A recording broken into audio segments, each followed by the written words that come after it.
کراچی میں مظلوم اور غریب باپ بیٹی کو اپنی مہنگی لینڈ کروزر کے نیچے کچلنے والی امیر زادی پاگل ہرگز نہیں ہے، بلکہ پاگل تو ہم ہیں جو ایسے دردناک سانحات پر شور مچاتے ہیں۔ پاگل تو ہم ہیں جو اس ملک کے شہزادوں اور شہزادیوں کی شان میں گستاخی کرتے ہیں کہ انہیں جرائم سے روکتے ہیں۔ پاگل تو ہم ہیں کہ ہمیں اس ملک کے مظلوموں کی آواز بننے اور انہیں انصاف دلوانے کے دورے اکثر پڑتے رہتے ہیں۔ لوگ کہتے ہیں کہ وہ امیر زادی پاگل ہے، لیکن یقین جانیے پاگل وہ لڑکی ہرگز نہیں۔ پاگل تو ہم ہیں کہ جب وہ امیر زادی غریب موٹر سائیکل سوار اور اس کی بیٹی پر گاڑی چڑھانے کے بعد وہاں کھڑی مسکرا رہی تھی تو سب مشتعل ہو کر انصاف کا تقاضا کر رہے تھے، اس کی گرفتاری کا مطالبہ کر رہے تھے۔ وہ چاہتے تھے کہ اسے گرفتار کر کے ایک مجرم کی طرح تھانے لے جایا جائے۔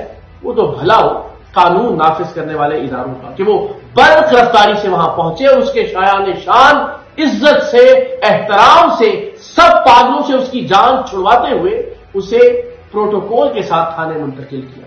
پاگل وہ لڑکی ہرگز نہیں، پاگل تو ہم ہیں کہ حادثے کے بعد اس کی حالت دیکھ کر ہمیں یہ لگا تھا کہ وہ کسی نشے میں ہے۔ ہماری ناقص عقل میں یہ بات تک نہیں آئی کہ یہ کچھ اور نہیں، دولت کا نشہ تھا۔ یہ وہ نشہ تھا کہ جس نے اس ملک کے غریبوں کا جینا حرام کر دیا ہے۔ یقین جانیے پاگل یہ امیر زادی ہرگز نہیں، پاگل تو وہ لوگ ہیں جو یہ راز جاننے کی کوشش کر رہے ہیں کہ جب اس مبینہ طور پر پاگل لڑکی کو، اس قاتل لڑکی کو بہادر آباد کے پولیس اسٹیشن سے جناح اسپتال کراچی منتقل کیا جا رہا تھا تو اس آدھے گھنٹے کے سفر میں 2-2.5 گھنٹوں تک کیا ہوتا رہا، کون سے چوراہے پر انصاف کا گلا گھونٹنے کی پلاننگ کی جاتی رہی۔ لوگ کہتے ہیں کہ پاگل یہ امیر زادی ہے، لیکن پاگل تو وہ لوگ ہیں جنہیں اس کہانی کی سمجھ نہیں آئی کہ عدالت میں لڑکی کی پیشی سے پہلے ہی فیملی کی جانب سے ایک لیٹر پیش کر دیا گیا کہ ڈاکٹر یہ کہتے ہیں کہ وہ اس کنڈیشن میں ہی نہیں کہ وہ کوئی بات کر سکے۔ پاگل تو پولیس کے وہ تفتیشی افسران ہیں جو یہ واویلا مچا رہے ہیں کہ اس کے پاس پاکستان کا ڈرائیونگ لائسنس ہے ہی نہیں۔ کوئی اللہ کے ان بندوں سے، ان سادہ مزاج تفتیش کاروں سے جا کے پوچھے، انہیں سمجھائے کہ جس کے پاس بندے مارنے کا لائسنس ہو اسے ڈرائیونگ لائسنس کی کیا ضرورت ہے۔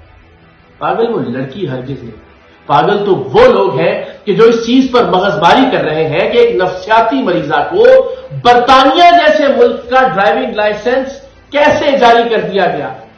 میں پھر کہوں گا پاگل یہ لڑکی ہرگز نہیں ہے، پاگل وہ لوگ ہیں جو 1,32,00,000 دیت کے پیسے غریب خاندان کو دینے اور اس پاگل لڑکی کو معافی دلوانے کی راہ میں روڑے اٹکا رہے ہیں۔ پاگل تو وہ لوگ ہیں جو سوشل میڈیا پر شور مچا رہے ہیں کہ نتاشا نام کی یہ لڑکی نہ جانے کتنی کمپنیوں کی ڈائریکٹر ہے۔ بھلا ایک ذہنی مریضہ، ایک پاگل، ایک نفسیاتی بیماری کا شکار خاتون اتنی بھاری ذمہ داریاں کس طرح سے نبھا سکتی ہے؟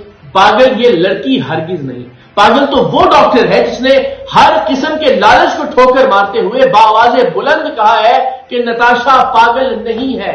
پاگل تو وہ تمام پاکستانی ہیں جو مظلوموں کے لیے درد دل رکھتے ہیں اور ہر بار یہ امید لگا لیتے ہیں کہ شاید اب کی بار انصاف ہوگا۔ پاگل یہ لڑکی نہیں ہے، بلکہ سچ تو یہ ہے کہ 77 سالوں سے یہ سب کے سب لوگ مل کر ہمیں پاگل بنا رہے ہیں۔ پاگل یہ لڑکی نہیں، پاگل تو ہم ہیں جو شاہزیب اور شاہ رخ کے کیس پر بھی کئی سال واویلا کرتے رہے، سر پیٹتے رہے، شور مچاتے رہے، لیکن مقتول کا باپ کروڑوں روپے لے کر آسٹریلیا شفٹ ہو گیا۔ پاگل تو ہم ہیں کہ ہم نے رینجرز کے ہاتھوں مارے جانے والے سرفراز شاہ کے لیے بھی بہت آواز بلند کی، لیکن 24 گھنٹے میں لین دین اور معافی تلافی سب کچھ ہو گیا۔ پاگل تو ہم ہیں کہ ہم سب نے مل کر ریمن ڈیوس کے ہاتھوں کچلے جانے والے، بیچ سڑک کے مارے جانے والے نوجوانوں کے حق میں بھی احتجاج کیا، لیکن آج بھی ان کے لواحقین معافی کے بدلے میں ملنے والے کروڑوں روپے پر لڑتے مرتے ہوئے نظر آتے ہیں۔ پاگل تو آپ اور میں ہیں۔ بلوچستان کے مجید اچکزئی نے دن دہاڑے ٹریفک کانسٹیبل کو کچل دیا، لیکن اس کا کوئی کچھ نہیں بگاڑ سکا۔